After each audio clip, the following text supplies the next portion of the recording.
What if everyone on Earth could suddenly run at the speed of sound?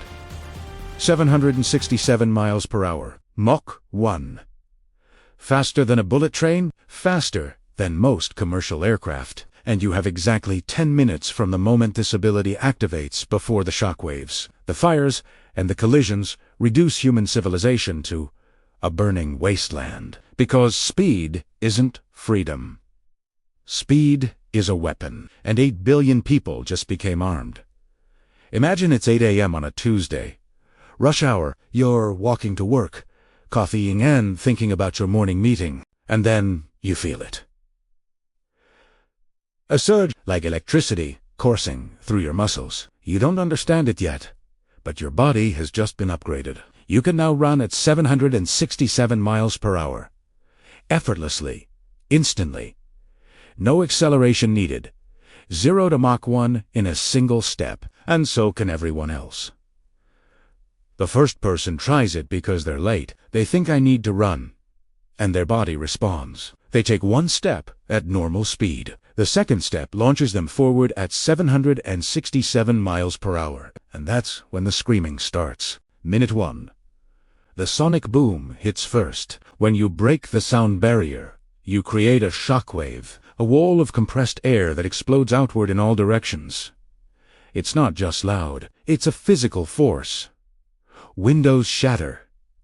Eardrums rupture. Anyone within 50 feet is knocked to the ground by the pressure wave. Now imagine that happening 8 billion times, simultaneously, across every city, every town, every village on Earth. The sound is apocalyptic, a continuous rolling thunder that doesn't stop because every time someone takes a supersonic step, they create another sonic boom. And everyone is running, testing this new ability, moving at speeds their bodies should never reach. The immediate casualties. Anyone near a runner, the sonic boom from a single supersonic step is equivalent to standing next to a jet engine during takeoff. Your eardrums don't just hurt. They rupture, bleeding from both ears. Permanent deafness in a single second. Within the first minute, 400 million people have lost their hearing. Just gone. Because someone near them decided to run, but the hearing loss is the least of the problems. When you run at 767 miles per hour, friction becomes your enemy. Air resistance at that speed generates heat. Intense heat. Your cloths, cotton, polyester, whatever you're wearing ignite within seconds. Not smolder. Ignite. Burst into flames like you've been doused in gasoline. People who try running more than a few steps find themselves suddenly naked and covered in burns. Their skin, exposed to 700-mile-per-hour winds, starts to peel. The friction is like industrial sandpaper moving at supersonic speeds. Your face, your hands, anywhere exposed to the air is being burned and abraded simultaneously. And here's the truly horrifying part. You can't stop quickly at this speed. If you're running at 767 miles per hour and try to stop, momentum kills you. Your body wants to keep moving. Your internal organs slam forward against your ribcage. Your brain impacts the inside of your skull. Instant death from deceleration trauma. So people keep running, because stopping kills you, but running is killing you, too. Just slower. Minute 3. Minute 3. The collisions start. Because when you're moving at Mach 1, you can't dodge. Human reaction time is 0.25 seconds. At 767 miles per hour, you travel 318 feet in that quarter second. By the time your brain registers an obstacle, you've already hit it. Colliding with another person at supersonic speeds is not like a car crash. It's like being hit by a missile. The kinetic energy is catastrophic. Bodies don't bounce. They explode. Literally, the force ruptures organs, shatters bones into fragments, and turns flesh into mist. In downtown Tokyo, a businessman running to a meeting collides with a woman crossing the street. Neither saw the other coming. The impact creates a crater in the asphalt. There's nothing left of either person to identify, just a splash of biological matter and the shock wave that shatters windows for 3 blocks. This is happening everywhere. Intersections become death zones. Hallways, sidewalks. Anywhere two runners might cross paths, and at Mach 1, paths cross constantly because you can't control where you're going. You can barely see. At that speed, your eyes can't focus. The world is a blur. You're essentially blind, running supersonic in a crowded city. The death toll from collisions in the first 3 minutes. 67 million people, more than died in all of World War II, in 3 minutes. But it gets worse, because some people aren't running. They're standing still. And when a supersonic runner hits a stationary person, it's not a mutual kill. The runner might survive, burned, broken, but alive. The person standing still is obliterated. They never saw it coming. 1 second, they're standing on a street corner. Next second, they're dead, hit by a human moving faster than they can perceive. Minute 5. The fires are spreading. Remember those clothes that ignited? They didn't just burn off. They fell. Burning fabric landing on carpet, on wooden floors, on dry grass, starting fires everywhere. And the runners, their skin burning from friction, are spreading the flames, running through buildings, through parks, through neighborhoods, leaving trails of fire in their wake. Los Angeles, already prone to wildfires. Now it's not a wildfire. It's 1,000 simultaneous ignition points. The entire city is burning. Same with San Francisco, Seattle, Phoenix. Cities built with the assumption that people move at human speeds, not Mach 1. Fire trucks can't respond. The firefighters tried to run to their stations and died from collisions or burns. Ambulances sit empty. Hospitals are overwhelmed and catching fire themselves. The emergency response infrastructure is gone, and the structural damage is mounting, because sonic booms aren't just noise. They're pressure waves. Repeated sonic booms thousands per minute in any populated area are causing buildings to crack. Windows are gone already. Now the walls are developing stress fractures. Older buildings are starting to collapse.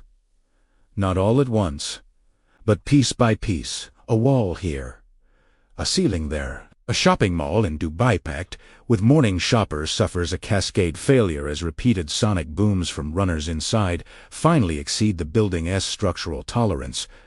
The roof collapses.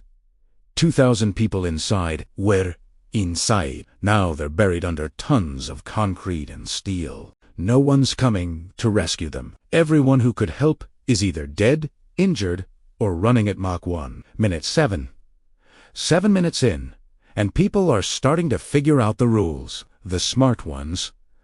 The survivors. They realize you have to run in open spaces. Away from obstacles.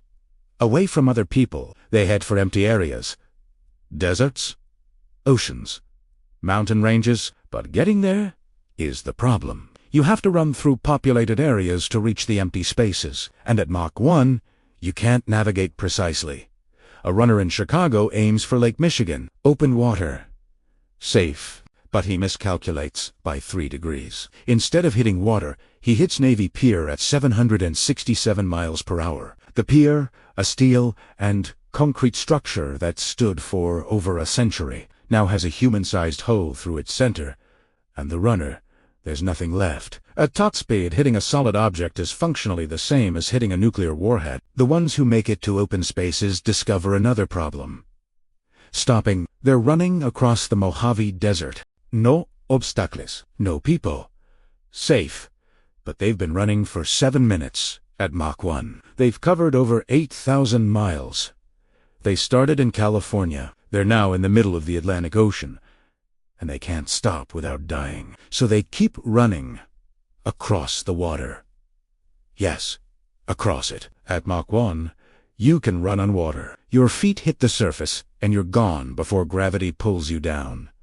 You're literally too fast to sink, but you're also too fast to see where you're going. You're blind, burning, naked, and supersonic, running across an ocean you can't navigate. Some of them hit ships.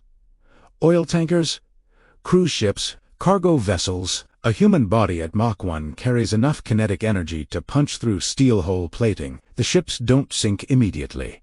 They just suddenly have holes below the waterline. holes that water pours through. The crews don't understand what happened. 1 second, the ship was fine. Next second, alarms. Water rushing in. They have minutes before the ship goes under. Minute 9. 9 minutes. The death toll has reached 530 million people, 7% of the global population. Dead in 9 minutes. The atmosphere itself is becoming a problem. 8 billion people running at Mach 1 are creating thermal pollution on a scale never seen. Every supersonic step generates heat.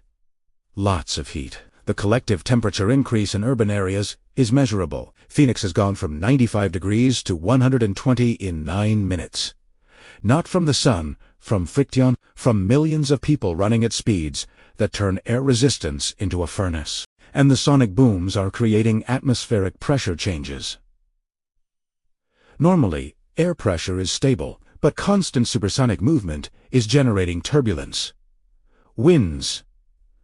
Not normal winds, chaotic, violent winds created by millions of localized shockwaves, a new type of storm. A storm made of sound and speed. In Bangladesh, one of the most densely populated regions on Earth, the situation is apocalyptic. Nowhere to run safely. Every direction is crowded, people running into each other at Mach 1. The sonic booms are continuous, overlapping, creating a pressure wave that's collapsing buildings. Even without runners hitting them, the entire country is being destroyed by noise and speed. The survivors, those who haven't tried running, or who ran once and stopped immediately, despite the injuries, are hiding in basements. Underground, anywhere, to escape the sonic hell above. They're deaf, traumatized, watching their world end, not from nuclear war or plague, but from speed. From 8 billion people who gained the ability to run Mach 1 and couldn't handle it. Minute 10. 10 minutes since it started. The runners are dying now, not just from collisions. From exhaustion, because even though your body can run at Mach 1, it still needs oxygen, still needs energy. And running at that speed burns calories at an impossible rate. Your heart is beating 300 times per minute trying to supply oxygen to muscles moving at supersonic speeds. Your lungs are pulling in superheated air. Cardiac arrests are happening en masse. Runners dropping except at Mach 1. Dropping means tumbling, bouncing, rolling at 767 miles per hour. Their bodies don't stop until they hit something solid or friction finally bleeds off their speed. By then, there's not much left to identify. The ones still running are the strongest, the athletes, the young. But even they can't maintain this. Their bodies are shutting down. Muscles tearing, bones stress fracturing from the repeated impacts at supersonic speeds.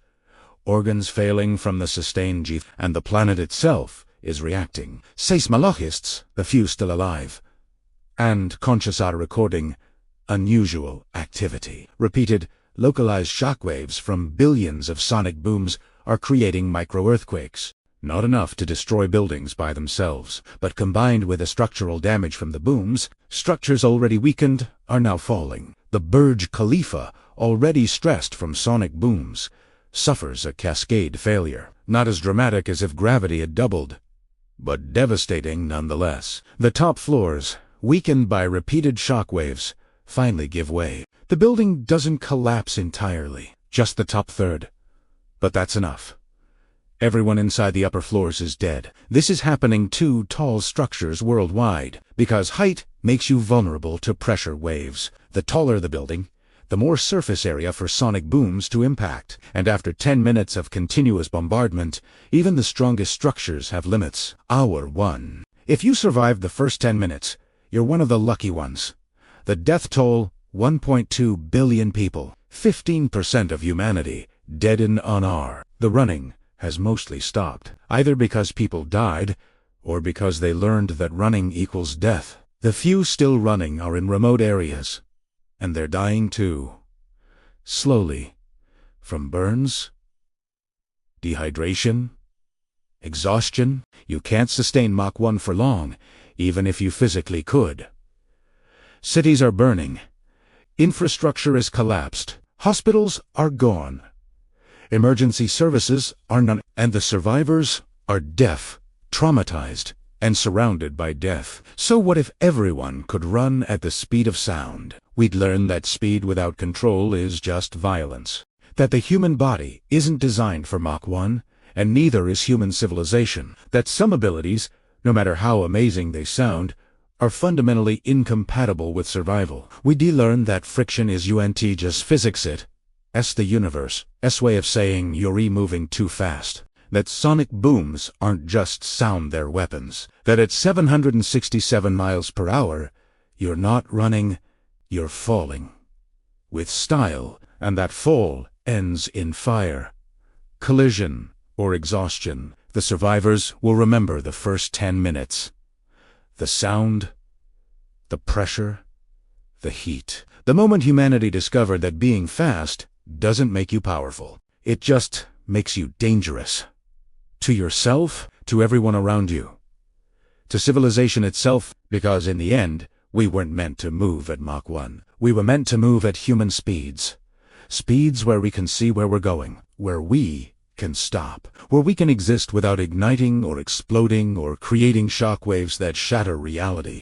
But what if the ocean itself vanished in 7 days, revealing secrets we were never meant to find? Click the next video. Some things should stay buried beneath the waves.